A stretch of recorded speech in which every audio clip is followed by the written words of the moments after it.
ഇന്നത്തെ എപ്പിസോഡിന്റെ റിവ്യൂയിലേക്ക് എല്ലാവർക്കും സ്വാഗതം. അങ്ങനെ ആദർശാണെങ്കിൽ രാത്രിയിൽ ഞെട്ടി ഉണരുകയാണ്. അതായത് മുത്തശ്ശൻ മരിച്ചു പോകുന്നുള്ള സ്വപ്നമൊക്കെ കണ്ടിട്ട് ആദർശ് ഞെട്ടി എഴുന്നേൽക്കുന്നു. അങ്ങനെ മുത്തശ്ശന്റെ മുറിയിലേക്ക് പോകുമ്പോൾ മുത്തശ്ശന് കുഴപ്പമൊന്നുമില്ല, നീ പൊയ്ക്കോ എന്നൊക്കെ പറഞ്ഞിട്ട് മുത്തശ്ശൻ ആശ്വസിപ്പിച്ച് പറഞ്ഞേൽപ്പിക്കുന്നുണ്ട് കേട്ടോ. അങ്ങനെ ആദർശ് റൂമിൽ വന്നിട്ട് ആദർശനാണ് ഉറക്കം വരുന്നേ ഇല്ല. ഞാൻ ഈ സമയത്ത് നന്നായിട്ട് കിടന്ന് ഉറങ്ങുന്നുണ്ട് കേട്ടോ. അങ്ങനെ രാവിലെ ആദർശ് പിന്നെ ഇപ്പോഴും ആദർശ് ഒന്ന് ഉറങ്ങിപ്പോകുന്നുണ്ട്.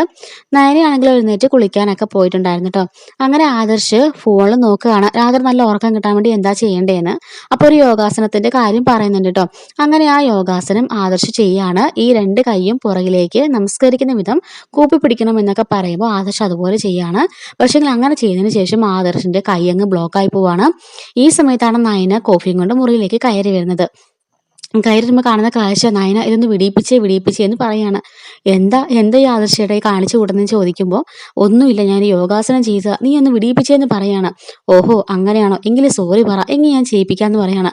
ഇങ്ങനെയൊരു അപകടം വരുമ്പം ഇങ്ങനെയൊന്നും കാണിക്കരുത് കേട്ടോ എന്ന് പറയാണ്. ഇത് വലിയ അപകടമൊന്നും അല്ലല്ലോ, അതുകൊണ്ട് സോറി പറഞ്ഞതിന് ശേഷം മാത്രമേ ഞാൻ ഈ കൈ വിടിയിപ്പിക്കുകയുള്ളൂ എന്ന് പറയാണ് കേട്ടോ. പക്ഷെ സോറി സോറി സോറി എന്ന് കൈ പിടിപ്പിക്കാവോ എന്ന് ചോദിപ്പിക്കുമ്പോൾ എനിക്കൊരു സോറി മതി, ഇത്രയും സോറിയുടെ ആവശ്യമൊന്നുമില്ല. അല്ലെങ്കിൽ അങ്ങനെ, നിങ്ങൾ വലിയ ബിസിനസ്സുകാരനാണല്ലോ, നിങ്ങളുടെ കാര്യം സാധിക്കാൻ വേണ്ടി നിങ്ങൾ ഏതറ്റം വരെ പോകുന്നത് എനിക്കിപ്പോൾ മനസ്സിലായി എന്നൊക്കെ പറഞ്ഞിട്ട് നയൻ ആ കൈ പിടിപ്പിച്ച് കൊടുക്കുന്നുണ്ട് കേട്ടോ. കൈ പിടിപ്പിച്ച് കൊടുത്ത അടുത്ത സെക്കൻഡിൽ ആ ഫോണിൽ കേൾക്കുകയാണ്, രാക്ഷസിയായ ഭാര്യനെ ഇങ്ങനെ 2 തവണ ചെയ്യുന്നത് കൊണ്ട് നിങ്ങൾക്ക് മെരിക്കാമെന്ന് അതിൽ പറയുന്നുണ്ടായിരുന്നു. ഓഹോ അപ്പൊ ഇതാണല്ലേ കാര്യം എന്ന് നയന ചോദിക്കാണ്. ആദർശ് അതൊന്നുമല്ല, ഞാൻ ഉറക്കം വരാത്തോണ്ട് ചെയ്തതാ, അല്ലാതെ വേറെ ഒന്നും കൊണ്ടല്ല എന്നൊക്കെ ആദർശ് പറയുന്നുണ്ട്. ആയിക്കോട്ടെ ആയിക്കോട്ടെ എന്നും പറഞ്ഞിട്ട് നയന താഴേക്ക് പോവാണ്. ഈ സമയത്ത് കോഫിയും കൊണ്ട് നയന അനിക്ക് കൊടുക്കാനായിട്ട് പോകുന്നുണ്ട് കേട്ടോ. അപ്പൊ അനി ഇങ്ങനെ പുസ്തകമൊക്കെ ഇങ്ങനെ മുഖത്ത് വെച്ചിട്ട് ഇങ്ങനെ ഇരിക്കായിരിക്കും. എന്താ ഇനി എപ്പോഴും ആലോചനയിലാണോ, മനസ്സിലാവുന്നുണ്ട് എന്നൊക്കെ പറയുമ്പോൾ എൻ്റെ ഏട്ടത്തി എനിക്ക് അങ്ങനെയൊന്നും ഇല്ല, ഇപ്പൊ തന്നെ അച്ഛനും അമ്മയും അനാമികൻ എൻ്റെ മരുമകളാക്കുമെന്ന് എൻ്റെ സംശയം, എല്ലാവരും ആളെ പറഞ്ഞ് കളിയാക്കുമോ, അവളെൻ്റെ ഫ്രണ്ട് മാത്രമേ ഉള്ളൂ.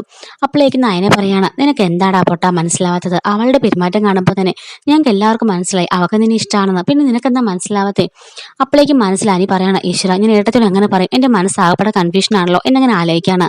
പക്ഷെ തമിഴ് ഇതേ സമയത്ത് ഈ വാക്കൊക്കെ നയനെ പറയുമ്പോൾ എനിക്ക് ഭയങ്കര സന്തോഷമാണെന്ന്, കാരണം എനിക്ക് ഭയങ്കരമായിട്ട് അനാമിക അങ്ങ് ഇഷ്ടപ്പെടുന്നുണ്ടായിരുന്നു. പക്ഷെ മലയാളത്തിലാണ് ഇങ്ങനെ ഒരു ഒരു കൺഫ്യൂസ്ഡ് ആയിട്ട് നിൽക്കുന്ന ഒരു അവസ്ഥ കാണിക്കുന്നത്. ഹിന്ദിയിലാണെങ്കിൽ പോലും അവൻ ഭയങ്കരമായിട്ട് അനാമികയിലേക്ക് മുഴുകുന്ന ഒരു അവസ്ഥ കാണിക്കുന്നുണ്ടായിരുന്നു. അങ്ങനെ എടുത്ത് ഞാൻ പറഞ്ഞെങ്കിൽ ഒന്ന് വിശ്വസിക്കുക, സത്യമായിട്ട് എനിക്ക് അനാമികയോട് അങ്ങനെ ഒന്നുമില്ല, ജസ്റ്റ് ഫ്രണ്ട്ഷിപ്പ്, എൻ്റെ ഒരു ആരാധിക അത്രയും മാത്രമേ എനിക്ക് തോന്നിയിട്ടുള്ളൂ എന്നിങ്ങനെ പറയുന്നുണ്ട്. മനസ്സിലായി എന്ന് പറഞ്ഞിട്ട് നയനകത്തേക്ക് കയറി പോകുന്നുണ്ട്. അതേ സമയത്ത് തന്നെ ആദർശ് മറ്റേ അനിയാണെങ്കിൽ ഉണ്ടല്ലോ, പോയിട്ട് ഇങ്ങനെ ആലോചിക്കുകയാണ്, ഈശ്വര ഇതൊക്കെ ഇനി എന്ത് ചെയ്യും, ഇനി അനാമിക ശരിക്കും എന്നെ പ്രണയിക്കാനായിരിക്കുമോ അവളുടെ ട്രാക്ക് കണ്ടിട്ട്, അങ്ങനെയൊക്കെ തന്നെ തോന്നുന്നുണ്ട്. അനാമികയാണെങ്കിലോ ഇതേ സമയത്ത് അവൻ്റെ ഫോട്ടോയൊക്കെ എടുത്ത് വെച്ച് ഇങ്ങനെ ആലോചിച്ചുകൊണ്ടേയിരിക്കാൻ കേട്ടോ. അങ്ങനെ അനാമിക അനിയെ കോള് ചെയ്യാൻ കേട്ടോ. അപ്പൊ അനി ഫോൺ എടുക്കുമ്പോൾ അനി എങ്ങനെയുണ്ടെന്ന് ചോദിക്കുമ്പോൾ എന്താ എനിക്ക് കുഴപ്പമൊന്നുമില്ലല്ലോ, അല്ല തലയിലെ മുറിവൊക്കെ ഉണങ്ങിയോ, എങ്ങനെയുണ്ട് സുഖമായെന്ന് ചോദിക്കുമ്പോൾ എനിക്കൊരു കുഴപ്പമില്ല അനാമിക, അതെല്ലാം ഓൾറൈറ്റ് ആയി എന്ന് പറയണം. ഓ സമാധാനമായി, ഞാൻ വിഷമിച്ചിരിക്കുകയായിരുന്നു, ഒന്ന് കാണാൻ പറ്റുന്നില്ലല്ലോ എന്ന് ഓർത്തിട്ട്. അതെ എന്താ എന്നെ ഒന്ന് വിളിക്കാൻ ഞാൻ ചോദിക്കുമ്പോൾ ഒന്നുമില്ല, ഞാനൊരു കവിത എഴുതുന്ന തിരക്കിലായിരുന്നു. അയ്യോ ആണോ, എങ്കിൽ എന്നെ വിളിക്കുകയേ വേണ്ട, അനിയിരുന്ന് കവിത എഴുതിക്കോ, എനിക്കതാ ഏറ്റവും പ്രിയപ്പെട്ടത് എന്നിങ്ങനെ പറയുന്നുണ്ട് കേട്ടോ. ശരി എന്ന് പറഞ്ഞിട്ട് ഫോൺ കട്ടാക്കാണ്. നന്ദുവിനെ ഒന്ന് വിളിച്ചു പോലില്ലല്ലോ, എനിക്ക് തലമുറി പറഞ്ഞിട്ട് അവൾ എന്നെ ഒന്നും വിളിച്ചില്ലല്ലോ, ഇന്നലെ രാത്രി വിളിച്ചപ്പോഴും അവളെ എന്നെ എടുക്കാൻ പറ്റിയില്ല, അനാമിക ഉണ്ടായിരുന്നുണ്ടെന്ന് പറഞ്ഞിട്ട് അനിയാണെങ്കിൽ നന്ദുവിനെ വിളിക്കുന്നുണ്ട് കേട്ടോ.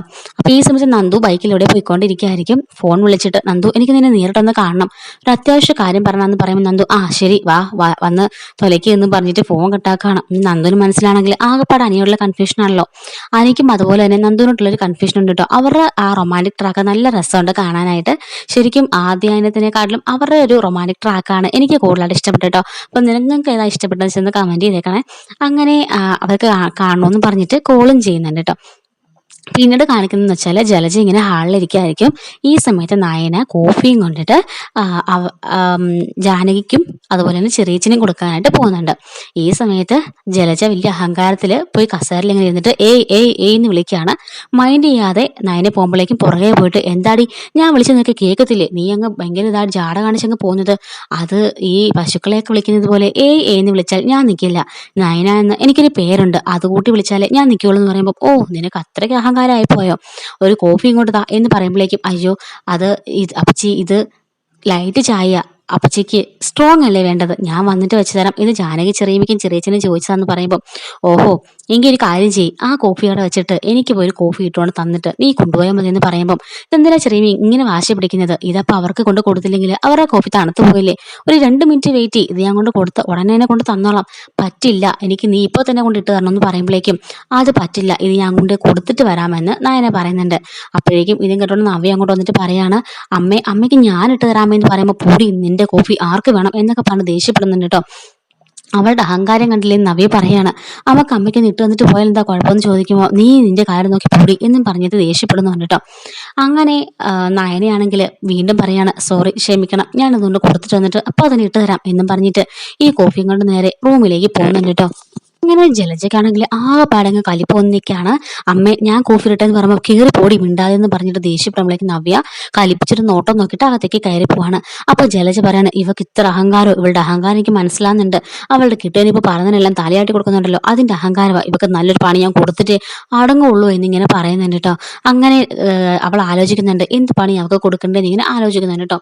നയനിയാണെങ്കിലും റൂമിൽ ഇങ്ങനെ അവളുടെ ഓരോ ജോലികളൊക്കെ ഇങ്ങനെ ചെയ്തുകൊണ്ട് തീർത്തുകൊണ്ടിരിക്കുകയാണ്. അപ്പോഴേക്കും ആദർശ് എന്നിട്ട് കോഫിയും ചോദിക്കുന്നുണ്ട്, അതെല്ലാം അവൾ കൊടുക്കുന്നുണ്ട് കേട്ടോ. മുത്തശ്ശനും വേണ്ട കാര്യങ്ങളെല്ലാം ചെയ്തു കൊടുക്കും. അങ്ങനെ എല്ലാവരുടെയും കാര്യങ്ങളിൽ ഇൻവോൾവ് ആയിട്ട് രാവിലെ തന്നെ ഇങ്ങനെ കടന്നു പോയിക്കൊണ്ടിരിക്കുകയാണ്. ഈ സമയത്താണ് അവിടുത്തെ ജോലിക്കാരിയായി മീനാക്ഷി പോയിട്ട് ദേവിയാനോട് കുറച്ച് ക്യാഷ് അഡ്വാൻസ് ആയിട്ട് ചോദിക്കുന്നത്. അപ്പോൾ അവർ ദേവിയാനെ ചോദിക്കുകയാണ്, ഇപ്പോൾ കുറേ ആയല്ലോ ഈ അഡ്വാൻസ് ചോദ്യം, ഇത് എവിടെ ചെന്ന് നിൽക്കും, ഉള്ളതും കൊണ്ട് ജീവിക്കാൻ പഠിക്കണം, നീ ആദർശിന്റെ കയ്യിൽ നിന്ന് ക്യാഷ് മേടിക്കുന്നുണ്ടെന്ന് ഞാൻ അറിഞ്ഞു, എന്തോരം പൈസ മേടിച്ച് കൂട്ടുന്നത്, ഈ ഇടയ്ക്ക് ഫീസ് എടുക്കാനെന്ന് അവരിൽ നിന്ന് മേടിച്ചില്ലേ, പിന്നെയും തരികയാണോ ചോദിക്കുമ്പോൾ മേഡം ഇത് അത്യാവശ്യ കേസ് കേട്ടായിരുന്നു, എനിക്ക് അത്യാവശ്യമാണെന്ന് പറയുമ്പോഴേക്കും എന്ത് അത്യാവശ്യമാണെങ്കിലും ഇവിടെ നടക്കില്ല, അതുകൊണ്ട് മര്യാദയ്ക്ക് നീ ഇറങ്ങി പോകാൻ നോക്ക്, ഉള്ളത് കൊണ്ട് കുടുംബം നടത്താൻ പഠിച്ചു എന്ന് പറഞ്ഞിട്ട് ദേവേനെ ദേഷ്യപ്പെട്ട് അവളെ പറഞ്ഞു വിടുന്നുണ്ട്. അപ്പോൾ ഈ ഒരു കാഴ്ച നമ്മുടെ ജലജ കാണുന്നുണ്ട്. അപ്പോൾ ജലജ ഓർക്കാണ്, ഇതും കൊണ്ട് എങ്ങനെയും അമ്മായിമ്മനെ മരുമക്കിട്ട് നല്ല പണി കൊടുക്കണം, മരുമക്കിട്ട് നല്ല ഏട്ടിന്റെ പണി തന്നെ കൊടുക്കണമെന്ന് പറഞ്ഞിട്ട് ജലജ ഇങ്ങനെ ആലോചിച്ച് നിൽക്കുന്നുണ്ട് കേട്ടോ. അങ്ങനെ മീനാക്ഷി അടുക്കളയിൽ ഇങ്ങനെ ഓരോ ജോലി ചെയ്തുകൊണ്ടിരിക്കുകയായിരിക്കും. അപ്പോഴേക്കും അങ്ങോട്ടേക്ക് പോയി ജലജ ചോദിക്കുകയാണ്, അല്ല മീനാക്ഷി, ഞാൻ ഒരു കാര്യം പറയട്ടെ, നിനക്ക് ക്യാഷ് വേണമെന്നുണ്ടെങ്കിൽ ചേച്ചിയോട് ചോദിച്ചിട്ട് എന്തെങ്കിലും പ്രയോജനമുണ്ടോ?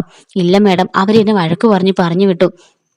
ജലജ പറയാണ്, അത് അങ്ങനെയല്ലേ ചെയ്യുള്ളൂ, അവരൊക്കെ സ്വർണ്ണക്കരണ്ടി ജനിച്ചവളാ, എന്നെപ്പോലൊന്നും പാവപ്പെട്ട വീട്ടിൽ ജനിച്ചവളല്ല, നമ്മുടെയൊക്കെ വിഷമം മനസ്സിലാവണമെന്നുണ്ടെങ്കിലുണ്ടല്ലോ നമ്മുടെ തരക്കാരായിട്ടുള്ളവരോട് ചോദിച്ചാൽ മാത്രമേ നമുക്ക് പൈസ കിട്ടുള്ളൂ, നിനക്ക് ക്യാഷ് അത്യാവശ്യമാണല്ലോ. അതേ മേഡം എന്ന് പറയുമ്പോൾ എങ്കിൽ പോയിട്ട് നയനയോട് ചോദിക്കുക, അവക്കാകുമ്പോൾ നിന്റെ വിഷമമൊക്കെ മനസ്സിലാവും എന്നിങ്ങനെ ജലജ പറയുമ്പോഴേക്കും അയ്യോ വേണ്ട മേഡം, കാരണം അതിനി ദേവയാനി അറിഞ്ഞാൽ അത് പ്രശ്നം ഉണ്ടാക്കും, അവർ തരത്തില്ലെന്ന് പറഞ്ഞതല്ലേ. അപ്പോഴേക്കും ജലജ പറയണം, അതൊന്നും നീ ചിന്തിക്കേണ്ട കാര്യമേ ഇല്ല, നയനെല്ലാം റെഡിയാക്കി തന്നോളും, നിനക്ക് ക്യാഷിൽ അത്യാവശ്യം എങ്കിൽ പോയി ചോദിക്കുമെന്ന് പറയണം.